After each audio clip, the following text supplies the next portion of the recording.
fin d'année dernière, on s'est aperçu qu'une page Facebook était disponible donc sur Facebook avec l'intitulé exact de l'établissement. Donc évidemment c'était plutôt surprenant, donc on a essayé de voir quelle était la personne qui était à l'initiative de cette page. Et puis après un certain nombre de recherches, on s'est aperçu qu'un élève effectivement avait créé, parce que le Facebook laisse liberté de pouvoir entre guillemets s'approprier un site quel qu'il soit d'ailleurs. Donc on a essayé de voir déjà auprès de Facebook de quelle manière on pouvait entre guillemets se réapproprier le site de l'établissement qui portait le nom exact. Et puis parallèlement donc aux démarches qui ont été faites auprès de cet organisme, on a alors non pas négocié, mais on a essayé de faire comprendre à l'élève qui avait créé qu'il était intéressant qu'on puisse collaborer ensemble, sachant que la page qu'il avait créée était véritablement bien faite, pertinente, respectueuse des bons usages des réseaux sociaux et de l'Internet. Donc ça aurait été dommage de se couper de cette initiative et puis de se réapproprier, on va dire, uniquement en termes administratifs ou en termes pédagogiques. L'intérêt, c'est que, notamment au niveau de Facebook, on actualise assez fréquemment les nouveautés de l'établissement, que ce soit en termes de rénovation de salles, en termes d'initiatives, en termes de projets.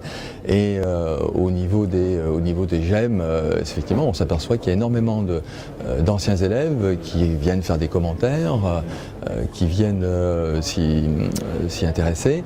Et en général, c'est toujours extrêmement favorable, dont ils voient l'évolution de l'établissement et donc effectivement ça permet de garder un lien avec ces anciens élèves et pouvoir de les relier avec les élèves qui sont actuellement dans l'établissement. Sachant qu'on est dans un collège et donc les besoins, les nécessités des élèves, de jeunes élèves, de préadolescents, sont quand même relativement limités aussi et c'est ce qui évite en général les dérives. L'établissement utilise également Twitter, mais là on est plus dans de la communication rapide, voire même de l'urgence, que ce soit en cas de problème d'accès à l'établissement en période d'enneigement, voilà, pour rappeler les règles de prudence, mais également on l'utilise pour rappeler les grands événements pédagogiques qui peuvent avoir lieu au sein de l'établissement. Par exemple pour les élèves de 3e, on rappelle l'existence du brevet blanc, les épreuves qui vont avoir lieu. On n'est pas encore sûr de l'information au niveau des absences de professeurs, mais on peut imaginer qu'effectivement à un moment donné, on puisse fournir ces informations et en rappelant que tel professeur est remplacé. Donc là, on rentre vraiment dans l'information, mais aussi dans le pédagogique sur une utilisation de Twitter. Alors, le problème de l'ENT par rapport à Twitter, c'est que il va falloir se connecter, il y a une démarche volontariste, alors qu'on sait très bien que la technologie de Twitter, en termes de push, elle arrive directement en général sur le smartphone des utilisateurs. Donc on a la quasi-certitude effectivement que l'information va arriver de manière beaucoup plus efficace et beaucoup plus rapide.